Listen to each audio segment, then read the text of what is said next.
called him the Juice for a reason. He had broad commercial appeal. Ever need to rent a car fast? Nobody does it better. Hertz leads the others by far. Nobody does it best for you. Hertz, the superstar. Nobody has more of what it takes to get you into a new LTV or other fine car faster. And then it was on to the big screen. Nordberg, hiya, buddy. Hey, Doc says I should be on my beat and as good as new in a week. And back on the force. Nordberg, that's wonderful. Whoa! Oh, Frank, everyone should have a friend like you. OJ's recognizable face was embraced by corporate America, and he was universally loved by black and white audiences. He crossed over in such a smooth and charming way into America's most elite circles: Monday Night Football, Brentwood Country Club, The Tonight Show, commercials, Hollywood, in a way that a black athlete hadn't up until that point. He had it all until the night of June 12, 1994, when O.J. Simpson went from a star to a murder suspect. Nicole Brown Simpson, the ex-wife of football player turned actor O.J. Simpson and the mother of two of his children, and her friend Ronald Goldman, were found in a pool of blood outside her condo in Brentwood. They had both been stabbed to death. With a history of domestic violence between the couple, O.J. quickly became the #1 suspect. It was a murder scene that shocked the nation. The press had never seen a story like it. That was until just 5 days later, when they cut out of Game 5 of the NBA Finals with the news that the juice was loose. This is a Fox News special report. Los Angeles Police Department right now is actively searching for Mr. Simpson. Right now, we are okay, but you gotta tell the police to just back off. He's still alive, and he got a gun to his head. Don't. That's all I'm gonna do. That's all Hey, listen. Name a more iconic car chase than the white Bronco. You can't. Over 95 million Americans in homes, offices, and restaurants all around the country watched as O.J. ran from the law. But even from his jail cell, O.J.'s star never faded. Police officers were bringing footballs and trading cards for him to sign. But this was just the beginning. America witnessed the trial of the century, beginning in 1995. Cable news was just beginning, and court TV carried the trial live. The country was addicted. The courtroom turned the players into household names. Judge Lance Ito, who Jay Leno turned into a comedy sketch. The Dancing Itos. Defense attorney Johnny Cochran got a parody character on Seinfeld. And who can forget Kato Kalin? During that phone call, sir, did something unusual occur? Yes. And what was that? I heard a thumping noise. How many thumps did you hear? Objection. Overruled. Yes. 3. Can you demonstrate for us how loud it was? Somewhat, yes. Go ahead. Here. Yeah, go ahead. But just like it was when he was running down the field in Buffalo, it was all eyes on the juice. In front of the jury, O.J. Simpson tried on the gloves prosecutors say he was wearing the night he murdered his ex-wife. He tried to show the gloves do not fit.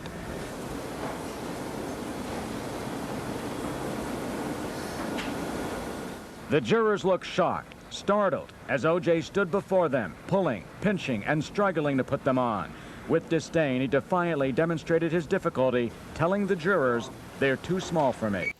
The O.J. trial gave us one of the most iconic legal defenses of all time. Listen. This is a knit cap. I'm gonna put this knit cap on. And you've been seeing me for a year. If I put this knit cap on, who am I? I'm still Johnny Cochran with a knit cap. And if you look at O.J. Simpson over there, and he has a rather large head, O.J. Simpson in a knit cap from 2 blocks away is still O.J. Simpson. It's no disguise. It's no disguise. It makes no sense. It doesn't fit. If it doesn't fit, you must acquit. The trial lasted nearly a year. On the heels of Rodney King, the LAPD was called racist at trial. accused of framing Simpson. DNA evidence was fairly new. Detectives were accused of sloppiness and contamination. And America was on the edge of its seat. And jury deliberations lasted only 4 hours. The verdict was in. And in America, time stood still. Superior Court of California, County of Los Angeles, in the matter of the people of the state of California versus Orenthal James Simpson, case number BA097211. We, the jury, in the above entitled action, find the defendant Orenthal James Simpson not guilty of the crime of murder in violation of Penal Code Section 187A, a felony upon Nicole Brown Simpson, a human being, as charged in count. Lots of people, as you saw, had some pretty strong reactions. Obviously, you're very happy. I'm very happy for his family, for his children. I'm very happy. I'm also very happy. I think justice was served. The verdict exposed America's racial divide. Whites were flabbergasted at the acquittal. The forensic evidence was overwhelming. O.J. had gotten away with murder. Many black Americans saw it differently. For once, a person who looked like them was able to use the legal system to their advantage and get away with something that they believe white Americans had gotten away with for far too long. Justice wasn't about guilt or innocence. It was about being able to afford lawyers like the Dream Team. You'd ask people, O.J., innocent or guilty? And technically, he was innocent, even though everyone knew he did it.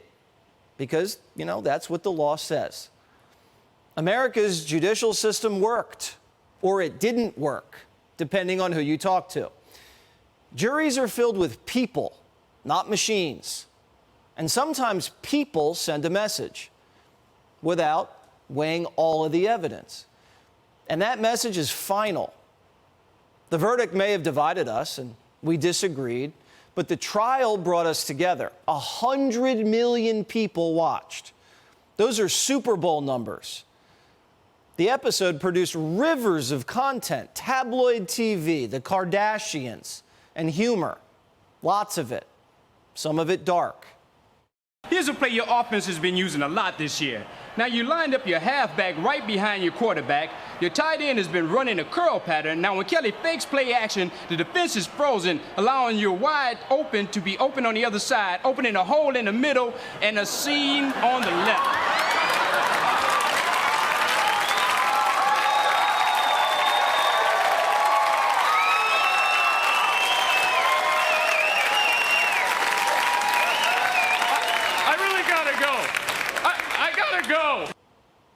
Yeah.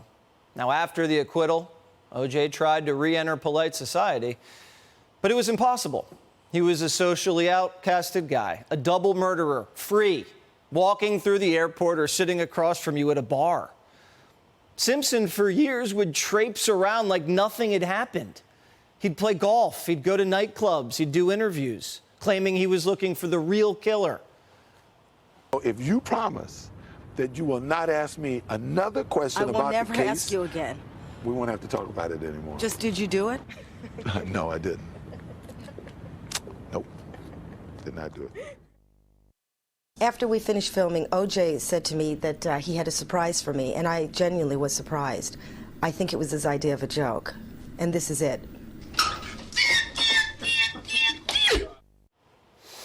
O.J. famously wrote a book called If I Did It, Confessions of a Killer.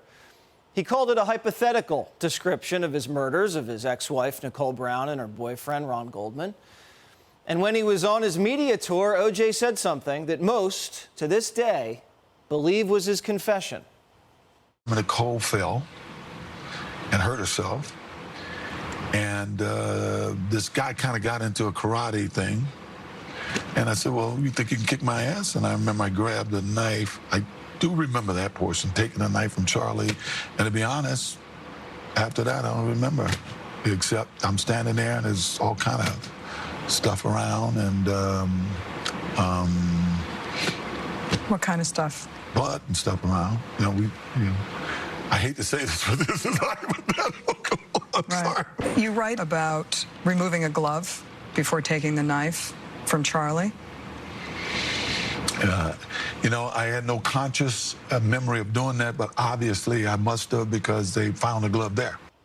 O.J. may have not been found guilty in a criminal court of law, but he was found civilly liable for the deaths, and still to this day owes the Goldman family over $100 million. But it's just money. Nothing will ever bring Nicole and Ron back. Do you believe in heaven and hell? Yes. Do you believe that you're going to see Nicole someday? Yes, I do. You do? And my mother, my dad, I surely did. And what will you say to her? Hey, you know, I haven't thought of that. I would hug her. She, you know, if there's a heaven, there's a hell. They know. I don't have to explain anything. They know. That's what heaven and hell is all about.